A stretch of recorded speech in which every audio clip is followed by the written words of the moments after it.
powerful and dangerous man named Vincent Russo walked into his home at 2 a.m., ready to surprise his family. His maid met him at the door with fear in her eyes and whispered 3 words. "Don't make a sound." He thought she was crazy, until he heard his daughter crying from upstairs, and a woman's voice, his fiance's voice, saying words no child should ever hear.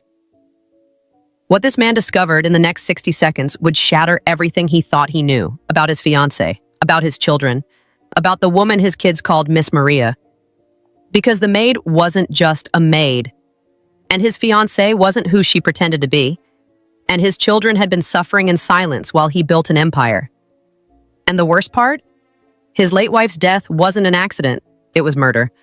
And the woman he planned to marry was sent to finish what they started. Before we go back to that terrible night, let us know where you're watching from. And if you believe children should always be protected, hit subscribe. 42-year-old Vincent Russo was not a good man. He was a powerful man, a rich man, a dangerous man. Vincent ran Chicago, not officially, but everyone who mattered knew the truth. He controlled the docks, the construction, the unions, the politicians. If you wanted to do business in Chicago, you paid Vincent Russo. He lived in a penthouse that cost $12 million. He wore suits that cost $10,000. He drove cars that cost more than most people's houses. People feared him, respected him, never said no to him. But Vincent had 2 soft spots, 2 things that mattered more than power or money. His children. Lucas was 7 years old, smart, quiet. He loved reading books and building things with blocks. Sophia was 5 years old, sweet, shy. She loved drawing pictures and singing songs. Vincent's wife, Catherine, had died 3 years ago. Car accident. Hit by a drunk driver on her way home from the grocery store. Vincent had been destroyed. Catherine was the only person who saw past his power and danger. She'd loved him when he was nobody. Stayed with him even when his business got darker. Her death left a hole in Vincent's heart that never healed. But he had to keep going. For Lucas and Sophia. They needed their father. Vincent hired the best nanny money could buy. Then another. Then another. None of them lasted long. The job was hard, the hours were long, and Vincent was difficult. Then, 6 months ago, Maria Santos had knocked on his door. "I heard you need help with your children," she'd said in a soft voice. Maria was maybe 35 years old. She had kind eyes and a gentle smile. She spoke softly and moved quietly. "What's your experience?" Vincent had asked. "I raised my younger siblings when my mother died. I've worked with children my whole life." "Why do you want this job? I'm not an easy man to work for." Maria had looked him straight in the eye. "Because your children need someone who will protect them, and I need a job. It's that simple." Something about her honesty made Vincent trust her. He hired her on the spot. Maria moved into the guest room. She cooked, she cleaned, she took care of Lucas and Sophia. But more than that, she loved them. She read bedtime stories in different voices that made the kids laugh. She helped Lucas with his homework. She braided Sophia's hair every morning. She sang lullabies when they had nightmares. For the first time since Catherine died, the penthouse felt like a home again. Vincent was grateful, but he was also busy. His business required him to travel. Sometimes for days, sometimes for weeks. He felt guilty leaving his children so much. But business was business, and recently he'd met someone. Natalie DeMarco. Natalie was beautiful. 30 years old, long dark hair, perfect smile. She came from a powerful family. Her father, Giovanni DeMarco, ran operations in New York. Natalie and Vincent had met at a business dinner 6 months ago. She'd been charming, sophisticated, interested in his work and his children. They'd started dating. 3 months ago, Vincent had proposed. He told himself he was doing it for Lucas and Sophia. They needed a mother. Natalie seemed perfect for the role, but deep down, Vincent knew the truth. He was lonely, and Natalie made him feel less alone. The wedding was planned for next month. Big, expensive, everyone who was anyone would be there. Vincent thought his life was finally coming together again. He had no idea it was all about to fall apart. That Tuesday night, Vincent was supposed to be in Detroit for 3 days. A business deal, important meetings. He'd kissed Lucas and Sophia goodbye that morning. "I'll be back Friday," he'd promised. "We'll go to the zoo." "Promise?" Sophia had asked with her big brown eyes. "Promise, princess?" But the Detroit deal wrapped up early. By Tuesday night at 11 p.m., Vincent was done. He could have stayed in the hotel. Flown back Wednesday morning like planned. But he missed his kids, wanted to surprise them. So Vincent got in his car and drove. 4 hours from Detroit to Chicago. He arrived at his building at 2 a.m. The doorman looked surprised. "Mr. Russo, we weren't expecting you back until Friday." "Finished early," Vincent said. "Don't tell anyone I'm here. I want to surprise the kids in the morning." Vincent took the private elevator up to his penthouse. The lights were dim. The place was quiet. He unlocked the door as quietly as possible. That's when Marie appeared in the hallway. She looked scared. Really scared.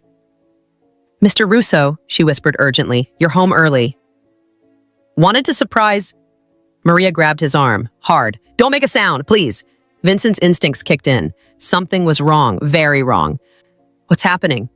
he asked quietly, Maria's eyes filled with tears. "Come with me, quickly, please." She led him down the hall to a small storage closet. They stepped inside. She closed the door almost all the way, leaving just a crack to see through. "Maria, what the hell?" Shh, she put her finger to her lips. "Just watch and stay silent no matter what you see." Vincent was about to demand answers when he heard it. A child crying. Sophia. His heart started racing. He moved toward the door. Maria grabbed him again. "No, not yet. You need to see this. You need to understand." "Understand what? My daughter is crying." "Please," Maria begged. "Trust me, just watch." Vincent forced himself to stay still. Every instinct screamed at him to run to his daughter. But something in Maria's eyes made him wait. A door opened down the hall. Sophia's bedroom door. His 5-year-old daughter walked out, tears streaming down her face. She was in her pajamas. Her hair was messy. Behind her walked Natalie, Vincent's fiancée, the woman he was going to marry. But Natalie didn't look like the sweet, caring woman he knew. Her face was hard, mean. "Stop crying," Natalie snapped. "You're giving me a headache." "I'm sorry," Sophia whimpered. "I didn't mean to spill—" "You didn't mean to?" Natalie's voice was cold. "You're 5 years old. You should know how to hold a cup by now. But no, you're clumsy. Useless." Vincent's blood went cold. "I'm sorry," Sophia said again, her little voice breaking. "Sorry isn't good enough." Natalie grabbed Sophia's arm. Hard. "Say it. Say what you are." I don't... Natalie squeezed harder. "Say it." I'm worthless," Sophia whispered. Louder. "I'm worthless." Tears poured down Sophia's face. "And that's right. You are worthless. Just like your brother. Just like your dead mother." Vincent's vision went red. He moved toward the door. Maria grabbed him with both hands. "Not yet," she hissed. "There's more. You need to see everything." "I'm going to kill her," Vincent whispered. "I know, but first, you need to see the truth. All of it." Another door opened. Lucas's room. Vincent's 7-year-old son walked out. His eyes were red like he'd been crying too. "Lucas," Natalie said sweetly. Too sweetly. "Come here." Lucas walked over slowly. Scared. Natalie knelt down. For a second, Vincent thought maybe he'd misunderstood. Maybe she was going to comfort them. Then Natalie slapped Lucas across the face. The sound echoed in the hallway. Lucas stumbled back, holding his cheek. "That's for being in the way earlier," Natalie said calmly. "Do you understand?" Lucas nodded, not speaking. Tears running down his face, but making no sound. "Good. Now both of you get back in your rooms. And if I hear one more sound tonight, tomorrow will be much worse." The children ran back to their rooms, their doors closed softly. Natalie stood there for a moment. Then she smiled. A cold, satisfied smile. She walked back toward the master bedroom. The door closed. Vincent stood frozen in the storage closet. His hands were shaking. His breathing was hard. Maria was watching him carefully. "Now do you see?" "How long?" Vincent's voice was barely a whisper. Since you got engaged, 3 months. And you didn't tell me? I tried, Maria said. Twice, you were too busy. And Natalie threatened me. Said if I told you, she'd have me killed. Said her family would come after me. Vincent closed his eyes. Show me everything. Maria led Vincent to her small room. On her bed was a laptop. On the screen were video files. Dozens of them. I installed hidden cameras 3 weeks ago, Maria said. After I saw her hit Lucas and couldn't prove it, I needed evidence. Show me, Vincent said. Maria clicked on a video. The footage showed the living room, daytime. Lucas was doing homework at the table.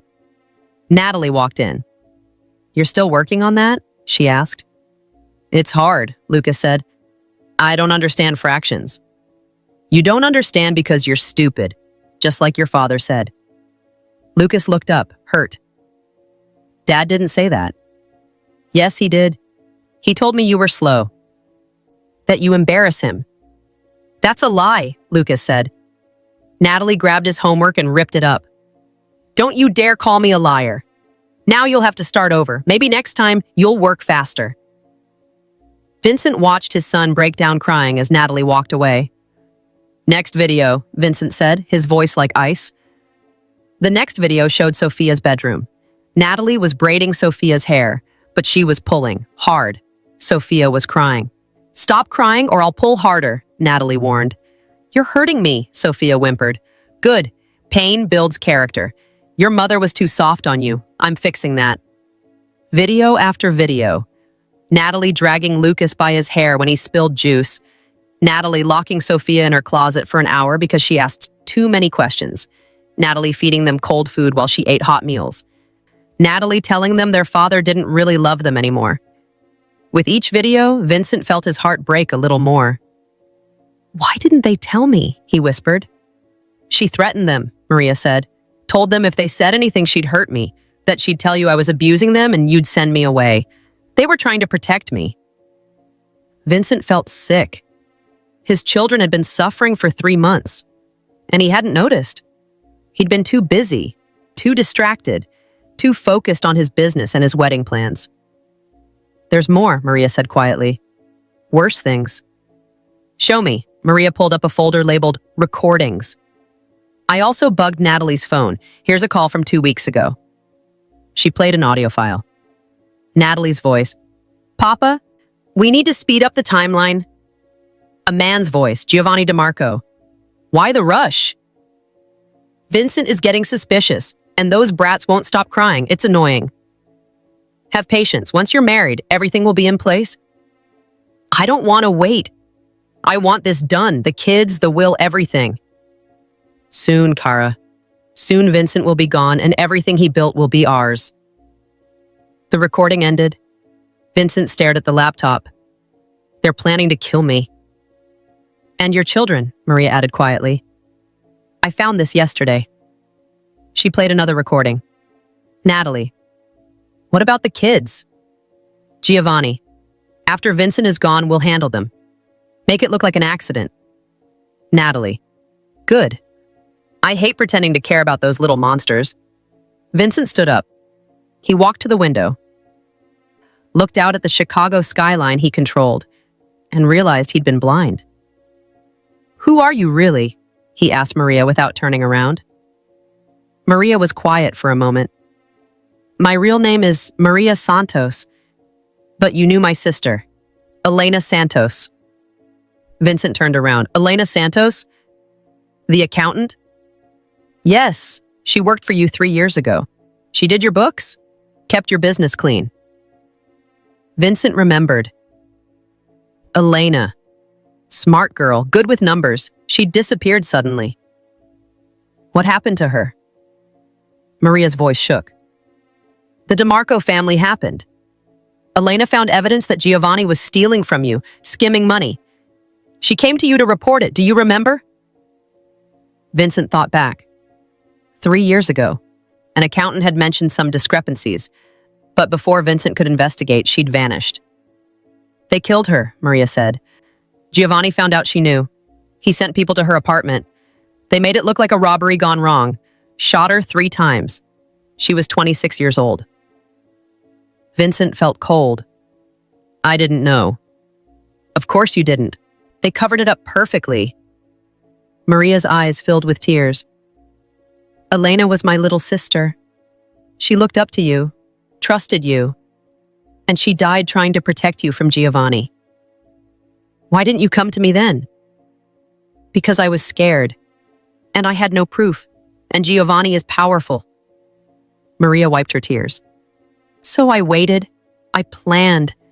I found out Giovanni was grooming his daughter to marry you, to get close, to take over your empire.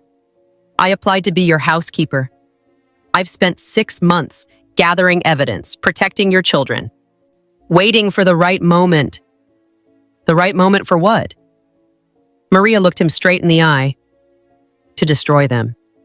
Giovanni, Natalie, everyone who helped kill my sister, and everyone who's trying to hurt your children. Vincent sat down. His whole world was crumbling.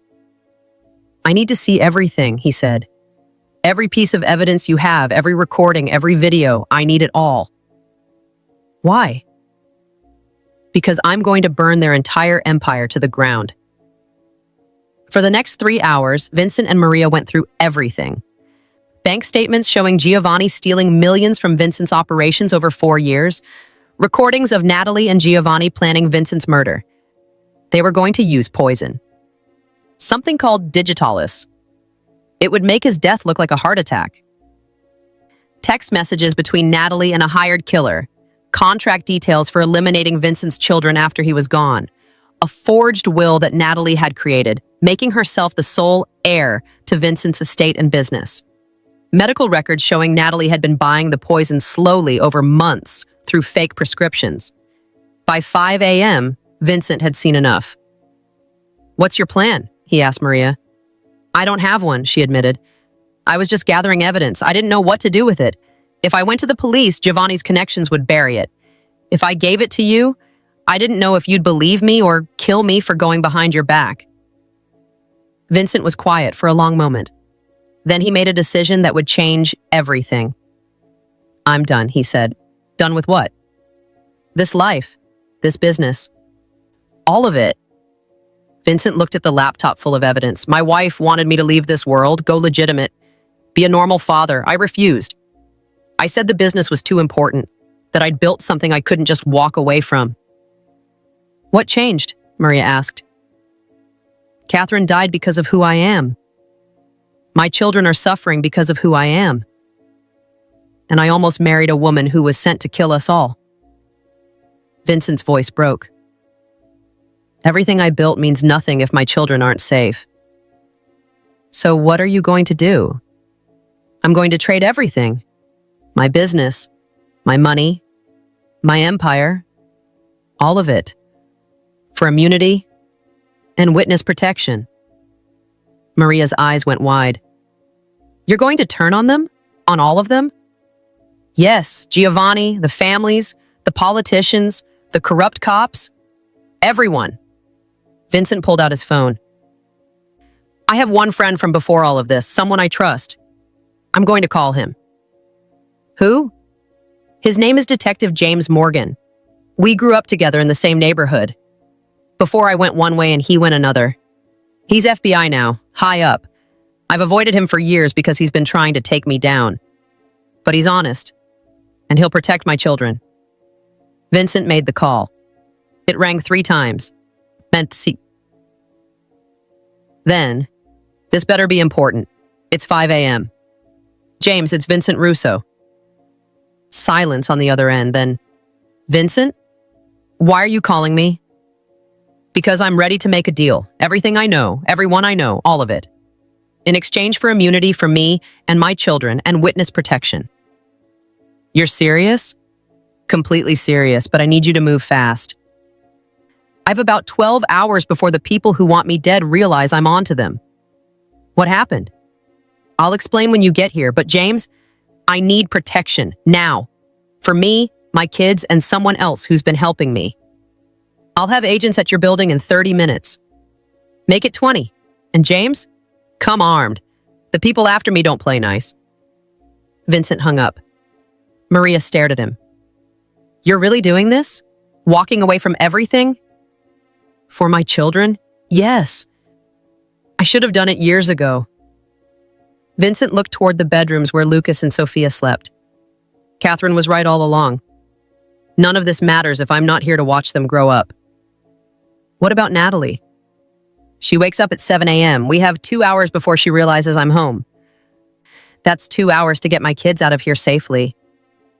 And then what? Then we disappear. New names, new city, new life. Vincent looked at Maria seriously. I know you came here for revenge against the people who killed your sister. You'll have it. Everything I give the FBI will destroy Giovanni. He'll spend the rest of his life in prison.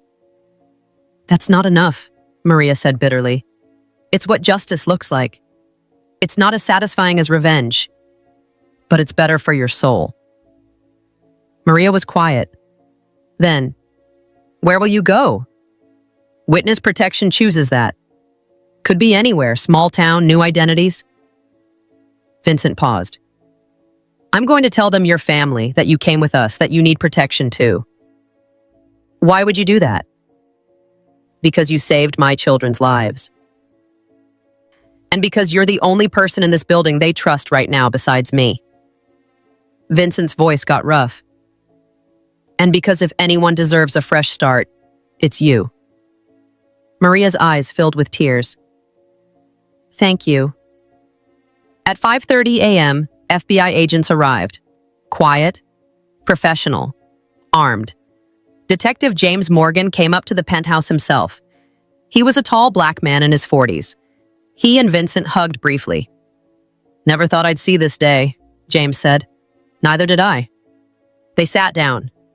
Vincent gave James the laptop with all the evidence, the videos, the recordings, the bank statements, everything. James watched some of the footage of Natalie abusing the children. His face went hard. This woman is a monster, he said. She's also Giovanni DeMarco's daughter, and she's been planning to kill me and my kids. James looked up sharply. Giovanni DeMarco? The New York boss? The same. He's been stealing from me for years, and he sent his daughter to marry me so she could inherit everything when I was dead. This is bigger than I thought, James said. This could bring down multiple families, not just Giovanni. I know, I'm giving you everything, but my children come first. I need them safe. We'll take care of it. We have a safe house ready. We'll move you and your kids there within the hour. Then we'll start processing you for witness protection. What about Natalie? She's sleeping in my bedroom right now. We'll arrest her as soon as your kids are clear. Vincent nodded. One more thing. Maria comes with us. She's under my protection. James looked at Maria. Who is she? She's the woman who saved my children, and she's a witness. The DeMarco family killed her sister. She's not safe here. James agreed. We'll protect her too. At 6:30 a.m., everything was in motion. Vincent quietly woke up Lucas and Sophia. Daddy? Sophia said sleepily. You're home early. Yes, princess. And we're going on an adventure. Right now. An adventure? Lucas asked, confused. Yes, but we need to be very quiet. Can you do that? Both children nodded. Vincent got them dressed quickly. Maria helped pack small bags with their favorite toys and clothes. Where are we going? Lucas whispered. Somewhere safe, Vincent said. Somewhere you'll never have to be scared again. Is Miss Natalie coming? Sophia asked, her voice small and frightened. Vincent knelt down and looked his daughter in the eyes. No, baby. Natalie is never coming near you again. I promise. Relief flooded Sophia's face. She started crying. I was so scared, Daddy. She hurt us. She said bad things. Vincent pulled both his children into his arms. I know. I'm so sorry. I should have known. I should have protected you. But that's over now. I'm here, and I'm never going to let anyone hurt you again. Lucas whispered. She said you didn't love us anymore.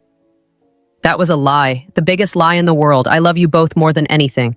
More than money. More than my business. More than my own life.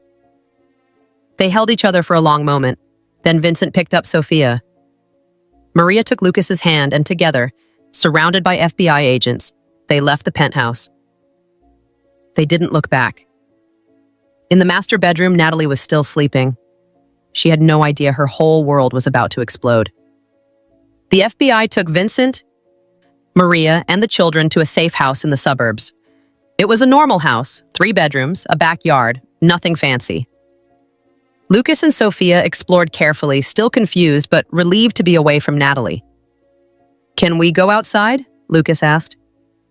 "Soon," Vincent said. "Let's get settled first." 2 FBI agents stayed at the house. 4 more watched outside. Vincent sat down with James in the kitchen.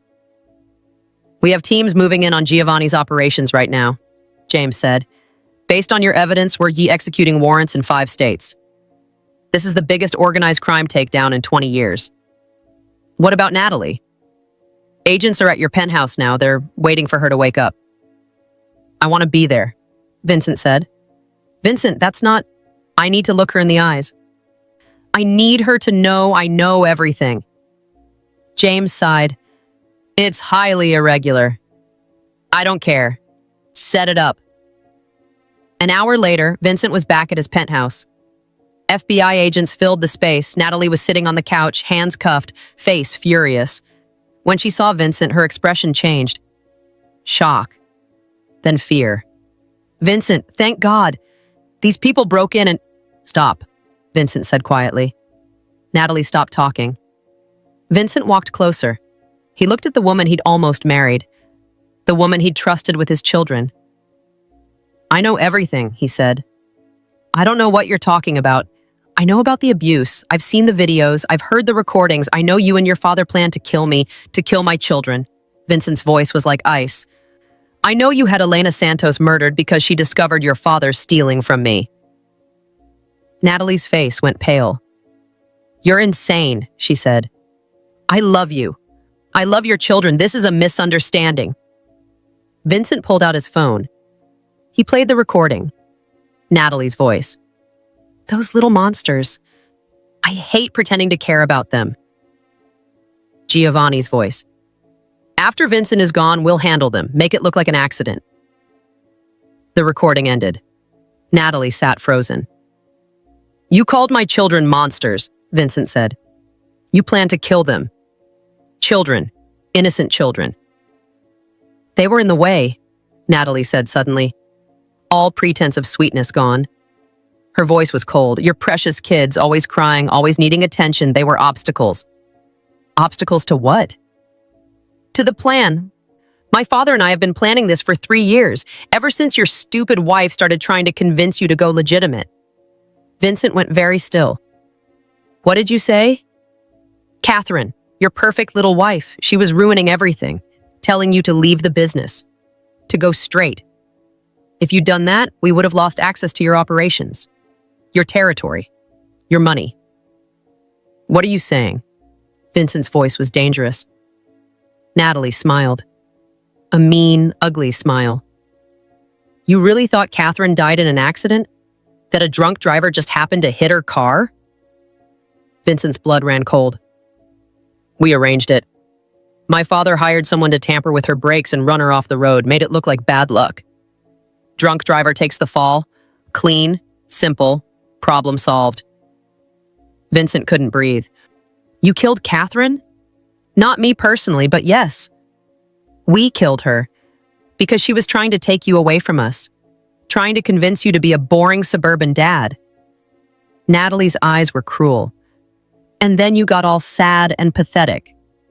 But that was okay, because we had a new plan. I'd comfort you, seduce you, marry you, and once we were married and you signed the new will, we'd poison you. Heart attack. Tragic. And I'd inherit everything. The business, the money, the power. And my children? Collateral damage. Couldn't leave them alive. They might ask questions, cause problems. Better to eliminate all loose ends." Vincent felt something break inside him. His wife hadn't died in an accident. She'd been murdered. because she'd tried to save their family. Catherine was right about you people, Vincent said, his voice shaking. She said this world was poison, that it would destroy everything good. I didn't listen, and she paid for it with her life. And so did you, Natalie said. You just don't know it yet. You think turning on my father will keep you safe? He has people everywhere, in the FBI, in witness protection. You're a dead man walking. James stepped forward. Miss DeMarco, I'm placing you under arrest for conspiracy to commit murder, child abuse, and about 15 other charges. You have the right to remain silent. I want my lawyer, Natalie snapped. You'll get one, in prison. They led Natalie away. She looked back at Vincent once. No fear now, just hatred. You'll regret this, Vincent. My father will make sure you suffer, you and those brats. Vincent didn't respond. He just watched her go. When the FBI van drove away, James put his hand on Vincent's shoulder. Are you okay? No, Vincent said honestly, I'm not okay. I will never be okay again. We'll protect you, all of you. The DeMarco family will be dismantled. They'll never touch you. That won't bring Catherine back. No, but it will keep your children safe. That's what she wanted, right? Vincent nodded. He thought about Catherine, about the last conversation they'd had before she died. Leave this life, she'd begged him, while we still can, while our children still have a chance at a normal life. I can't just walk away, Vincent had said. This is who I am. No, Catherine had replied. This is what you do, not who you are. You're a father first. Everything else is just business. Vincent had kissed her. I'll think about it, he'd lied. The next day she was dead. And now Vincent knew it wasn't an accident. It was punishment for trying to save her family. Let's go, Vincent said. I need to see my kids. Over the next week, Giovanni DeMarco's empire crumbled. FBI raids hit 30 locations, arrests made in 5 states, evidence seized, money frozen. Giovanni himself was arrested at his mansion in New York. He didn't go quietly. It took 8 agents to subdue him. The news was everywhere. Major crime family destroyed. FBI scores biggest win in decades. Dozens arrested in coordinated raids. Vincent watched from the safe house, his children beside him. Lucas and Sophia were slowly starting to relax, to smile again, to feel safe. But they still had nightmares. They still flinched at loud noises. They still asked if Natalie was gone for good. She's in jail, Vincent would tell them. She can never hurt you again. Promise? Sophia would ask. I promise, Princess. Maria stayed with them. She'd become part of the family. The children called her Aunt Maria now. Vincent had asked her officially, will you stay with us when we get our new identities and move? Will you come? Are you sure? Maria had asked. I'm just... Your family, Vincent interrupted. You saved my children. You're one of us now. Maria had cried and said yes. The FBI processed Vincent's case quickly. He'd given them everything. Names, locations, bank accounts, operations, deals. Dozens of people went to prison because of Vincent's testimony, including people Vincent had considered friends. He felt guilty about that, but not enough to stop. His children mattered more than loyalty to criminals. We have your new identities ready, James said one afternoon. You'll be Thomas Anderson, age 42. You're a high school literature teacher. A teacher? Vincent almost laughed. I barely finished high school. You'll have credentials, a whole backstory. You taught English for 10 years in California before moving to Wisconsin. Wisconsin? Small town called Madison. Good schools. Quiet. Safe. Perfect for children who need stability. And Maria? Sarah Anderson, your wife, also a teacher. Elementary education. Vincent and Maria looked at each other. We're going to be married? Maria asked. In the documents? It's cleaner that way, James explained. A family of 4, 2 parents, 2 kids, less suspicious, less questions. Is that okay with you? Vincent asked Maria. Maria thought about it, then nodded. Yes, for the children's sake. They've been through enough. A stable family structure will help them heal. Vincent agreed. Over the next few weeks, they prepared for their new lives. Vincent cut his hair, shaved his beard, started wearing glasses. He looked different, softer. Maria changed her hair color, from dark brown to lighter brown with highlights. She looked younger, happier. Lucas and Sophia got new names too. Lucas became Daniel. Sophia became Emma. They practiced their new names every day. "Hi, I'm Daniel," Lucas would say. "Hi, I'm Emma," Sophia would repeat. They were young enough that the change would be easy. Within months, they'd forget they were ever Lucas and Sophia Russo. Vincent was grateful for that. He wanted them to forget the pain, the fear, the woman who had hurt them. One night, Vincent tucked Sophia into bed in their safe house. "Daddy," she said, "when we move to our new house, will Miss Natalie know where we are?" "No, princess. She'll never find us, I promise." "And Aunt Maria is coming with us?" "Yes, Aunt Maria is part of our family now." Sophia smiled. "I'm glad. I love Aunt Maria." "Me too, baby. Me too." "Daddy, I miss Mommy." Vincent's heart broke. "I know. I miss her too." "Do you think Mommy knows we're okay?"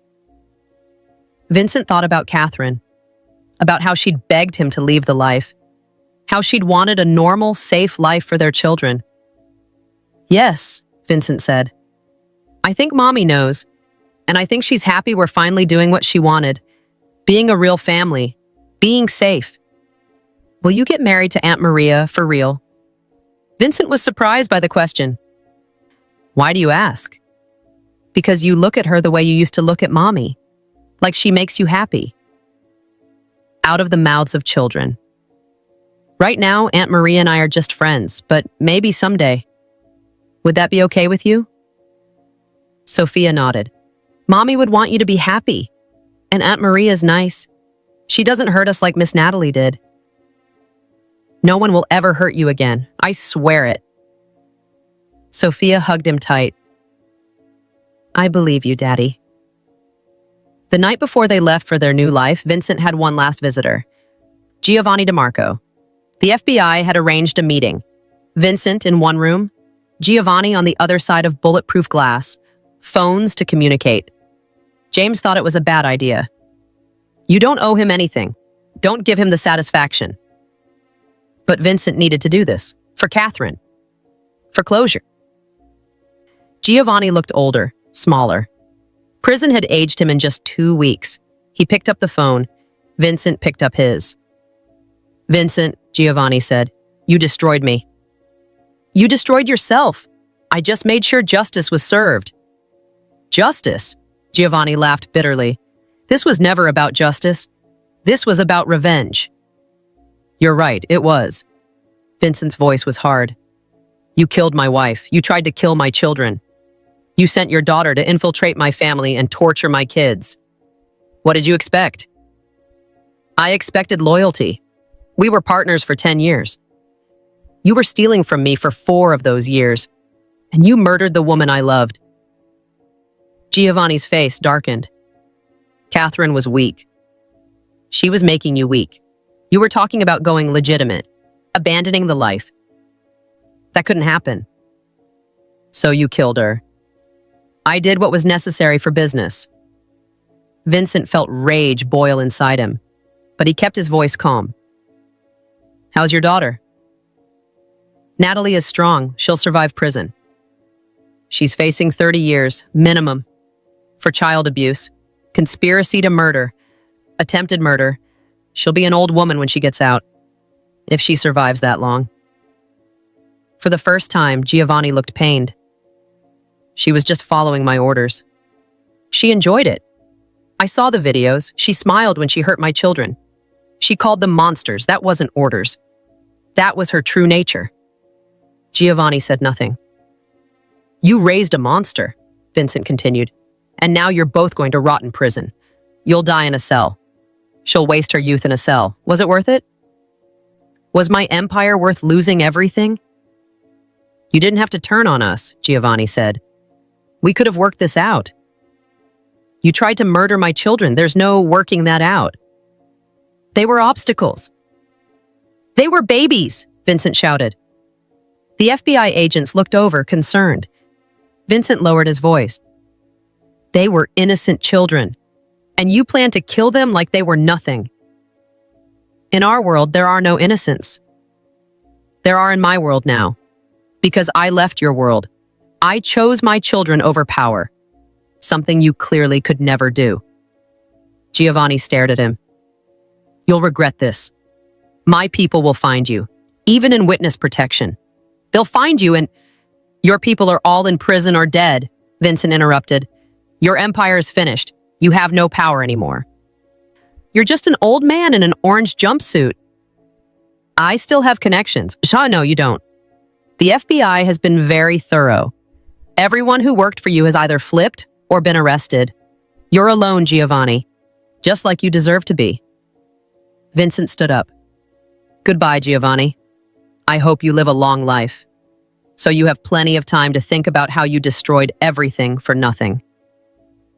He hung up the phone and walked away. He never looked back. 6 months later, Thomas Anderson stood in front of a classroom of 30 high school students in Madison, Wisconsin. Good morning, class. Today we're discussing Shakespeare's Hamlet. Who can tell me what the central theme is? A girl in the front row raised her hand. Revenge? Good. What else? Family? A boy in the back called out. Excellent. Hamlet is about both revenge and family, about the lengths we'll go to protect the people we love, and about how revenge can consume us if we're not careful. Thomas, Vincent, had been teaching for 4 months now. At first, it had been strange, terrifying even. He'd been a crime boss, a powerful man who controlled a city. Now he was a high school English teacher making $55,000 a year, but something unexpected had happened. He loved it. He loved working with kids who needed guidance, who needed someone to believe in them. He loved coming home at 3:30 p.m. every day to his children, actually having time to help with homework, to play in the backyard, to be a present father. He loved the simplicity of his life now. Small house, small car, small paycheck, but big happiness. After class, Thomas drove home to their 3-bedroom house on Maple Street. It was nothing like his Chicago penthouse. It was small. The kitchen was old. The backyard was modest. But it was home. Sarah, Maria, was in the kitchen making dinner. She'd gotten a job teaching 2nd grade at the local elementary school. She loved it. How was school? She asked when Thomas walked in. Good. Talked about Hamlet today. The kids were actually engaged. Sarah smiled. You're a good teacher. The students are lucky to have you. How was your day? Wonderful. We did art projects. One of my students drew the most beautiful picture of her family. Sarah's smile faded slightly.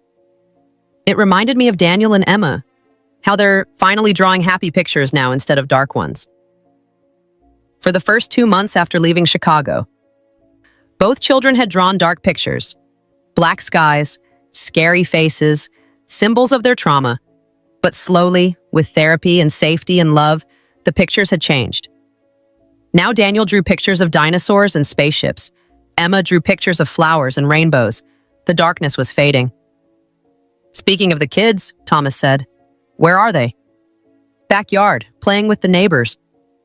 Thomas looked out the window. Daniel and Emma were running around with 2 other children from the street, laughing and shouting. Real childhood. Finally. That evening, they all had dinner together at the kitchen table. Spaghetti, garlic bread, salad, simple food, happy family. How was school, Daniel? Thomas asked. Good. I got an A on my math test. That's wonderful. I'm proud of you. And my teacher said I'm really smart, Daniel added. His confidence was growing every day. What about you, Emma? Sarah asked. We played outside at recess, and I made a new friend. Her name is Lily. She has a puppy. That's great, sweetheart. After dinner, they watched a movie together, a kid's movie about talking animals. Emma fell asleep on Sarah's lap. Daniel leaned against Thomas's shoulder. This was what Catherine had wanted. This exact thing. A normal family, normal problems, normal joys. Later, after the kids were in bed, Thomas and Sarah sat on the back porch together. Do you miss it? Sarah asked. Your old life? Thomas thought about it honestly. Sometimes I miss the power, the respect, the money.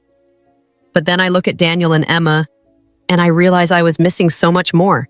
Their first day of school, their soccer games, bedtime stories, normal dad stuff. "You're a good father," Sarah said softly. "I'm trying to be. I failed them for so long, let them suffer while I built an empire that meant nothing." "You didn't know. Natalie was good at hiding it." "I should have known. I should have paid more attention. I should have chosen them over business long before it got that bad." They sat in comfortable silence for a moment. "Can I ask you something?" Sarah said. "Anything. Are you happy? Really happy? Or do you regret leaving?" Thomas looked at the small backyard, the swing set they'd bought at a yard sale, the vegetable garden Sarah had planted, the toys scattered on the grass. "I'm happier than I've been in years," he said honestly. "Maybe happier than I've ever been. This life is simple, but it's real. And it's mine, really mine, Ed, not built on blood and fear."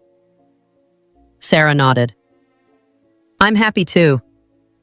For the first time since Elena died, I feel like I have a purpose, a family, a home."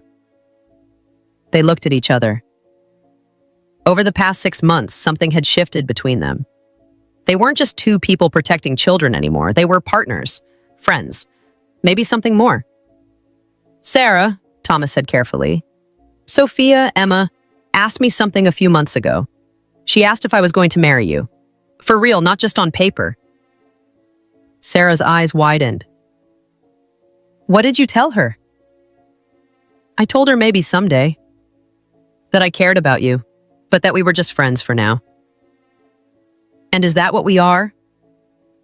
Just friends?" Thomas reached for her hand. "I don't know what we are. I know I trust you more than anyone. I know you saved my children's lives. I know coming home to you every day feels right in a way nothing has felt right since Catherine died." Sarah squeezed his hand. "I feel it too. But I don't want you to feel obligated. Just because we're in this situation together doesn't mean—" "It's not obligation," Thomas interrupted. "It's something real. I don't know what to call it yet, but it's real." They sat holding hands under the stars. "I loved my sister," Sarah said quietly. "But I think Elena would be happy seeing me here with you, with Daniel and Emma, building something good from all the pain." "Catherine would be happy too," Thomas said. "She always said I needed someone who would challenge me, who would call me out when I was wrong, who would put the children first. That's you." "So what do we do?" Sarah asked. "We keep going, one day at a time. We raise these kids, we build this life, and we see where it goes." Sarah smiled. "I like that plan." 1 year after leaving Chicago, Thomas Anderson stood in the back of the auditorium watching his daughter perform in the school play. Emma was a flower in a garden scene. She had 3 lines. She was nervous but excited.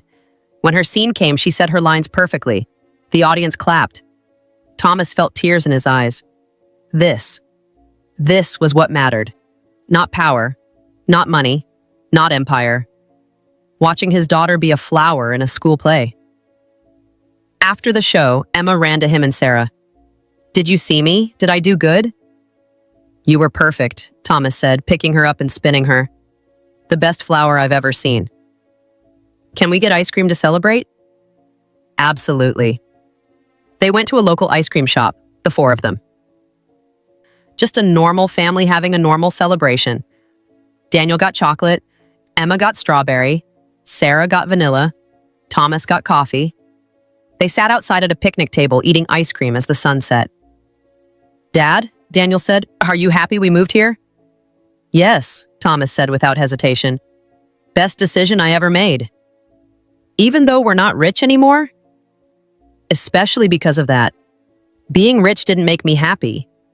You kids make me happy. Sarah makes me happy. This life makes me happy." "I'm happy too," Emma said. "I don't remember our old house much anymore. This feels like home." That was both sad and good. The trauma was fading, being replaced by better memories. "What about you, Sarah?" Daniel asked. "Are you happy?" Sarah looked at Thomas, at Daniel, at Emma. "Yes," she said, "I'm very happy. I have a family. A real family. That's all I ever wanted. That night, after the kids were asleep, Thomas did something he'd been thinking about for months. He found Sarah in the kitchen doing dishes. "Sarah, can we talk?" "Of course." Thomas took a deep breath. "We've been living as a family for a year now. On paper, we're married. But it's just for the witness protection program. For appearances." "I know. But it doesn't feel fake anymore, does it?" Sarah turned to face him. "No, it doesn't. These past 12 months, watching you with the kids, building this life together, I've realized something. I'm falling in love with you. Maybe I already have." Sarah's eyes filled with tears. "Thomas, I know it's complicated. I know Catherine will always be in my heart, but there's room for you too. You've brought light back into my life, into my children's lives. And I want this to be real, not just on paper, real." "Are you asking what I think you're asking?" Thomas pulled out a small box. Inside was a simple ring. Nothing fancy, nothing expensive, just a gold band with a small diamond. "Sarah Santos, will you marry me for real this time?" Sarah was crying now. Happy tears. "Yes, yes, I'll marry you." Thomas slipped the ring on her finger. Then he kissed her. It felt right, like coming home after a long journey. They got married a month later. Small ceremony, just the four of them and a justice of the peace. Daniel and Emma were flower children. They scattered petals and giggled the whole time. When the justice said, "You may kiss the bride," and Thomas kissed Sarah like she was the most precious thing in the world, because she was. She'd saved his children, changed his life, given him a second chance at happiness. 3 years later. Thomas Anderson sat in his backyard watching his children play. Daniel was 11 now, tall, confident. He was on the soccer team and loved reading science fiction. Emma was 9, creative, joyful. She took art classes and wanted to be a teacher like her mom. They were happy kids, healthy kids, safe kids. The trauma of their early years was fading. They still saw a therapist sometimes, still had occasional bad dreams, but mostly they were just normal kids living normal lives. Sarah was pregnant. 5 months. They'd found out 3 months ago. A baby, a fresh start, a child born into safety and love. Daniel and Emma were excited to be big siblings. "Do you think it's a boy or a girl?" Emma had asked. "We'll find out next month," Sarah had said. "I hope it's a girl," Emma said, "so I can teach her to draw." "I hope it's a boy," Daniel said, "so I can teach him soccer." "Either way, we'll love them," Thomas had said, "just like we love both of you." Thomas's phone rang. He looked at the caller ID, Detective James Morgan. Thomas's heart sank. James only called when there was a problem. "James," Thomas answered, "what's wrong?" "Nothing's wrong. Actually, I have news, good news." "What is it?" "Giovanni DeMarco died this morning. Heart attack in prison." Thomas felt a weight lift off his shoulders. "He's really gone?" "Really gone. And Natalie is still serving her sentence. She'll be in prison for another 23 years minimum." "So it's over? We're safe?" "You're safe. The DeMarco organization is finished. Everyone who worked for them is either in prison or dead. You can finally stop looking over your shoulder." Thomas closed his eyes. "Thank you, James. For everything. For protecting us. For giving us this chance. You earned it. You testified. You helped us take down 5 crime families. You did the right thing. I just wish Catherine was here to see it. To see how the kids turned out. To know we're finally safe." "I think she knows," James said gently. "And I think she'd be proud of you." After they hung up, Thomas sat for a long time in the quiet backyard. Catherine was gone. But her dream had come true. Their children were safe, happy, growing up in a normal home with normal problems. Sarah came outside and sat beside him. "Everything okay?" "Giovanni died. It's finally over." Sarah took his hand. "How do you feel?" "Relieved, sad, grateful." Thomas looked at his wife and, "Mostly grateful. For you. For this life. For the second chance." "We gave each other a second chance," Sarah said. I lost my sister. You lost Catherine. We both lost so much. But we found each other, and we found a way to be happy again. Yes, we did. Emma ran over. Daddy, will you push me on the swing? Of course, princess. Thomas pushed his daughter on the swing, watching her laugh and fly into the air. This was what mattered. This moment, this joy, this simple happiness. He'd been one of the most powerful men in Chicago. Now he was just a high school teacher with a small house and a growing family, and he'd never been happier. Later that night, Thomas stood in Daniel's doorway watching his son sleep. Daniel had nightmares sometimes. About Natalie, about being scared. But tonight, he slept peacefully. His face relaxed, content. Thomas whispered, I'm sorry I didn't protect you sooner, but I promise you're safe now, forever. Then he went to Emma's room. She was curled up with her stuffed bunny. I love you, princess, he whispered. No one will ever hurt you again. Finally, Thomas climbed into bed with Sarah. She rolled over and rested her head on his chest. His hand went to her belly, feeling the baby move. What are you thinking about? Sarah asked. About how far we've come. A year ago, I was a crime boss planning a wedding to a woman who wanted me dead. Now I'm a teacher married to a woman who saved my life. It's almost unbelievable. Do you have any regrets? Thomas thought carefully. I regret that Catherine had to die before I woke up. I regret that my children suffered because of my choices. I regret waiting so long to leave that life. But you did leave. That's what matters. Yes, I did. And I'd do it again. 1,000 times. He kissed the top of Sarah's head. I love you. Thank you for giving me a reason to be better. I love you too. And thank you for giving me a family. They fell asleep in each other's arms. Outside at the Wisconsin night was quiet. Stars shining. Wind rustling through trees. Inside, a family slept peacefully. Safe when together loved. Vincent Russo was dead. Thomas Anderson lived. And for the first time in years, that felt exactly right. Sometimes the bravest thing you can do is walk away from power. Sometimes the strongest thing you can do is choose love over empire. Sometimes saving your children means destroying everything you built, and sometimes that's exactly what they need you to do. If you or someone you know is experiencing child abuse, please reach out for help immediately. Children cannot protect themselves. They need adults to be brave enough to see the truth and act on it. Be that adult. Speak up. Protect them.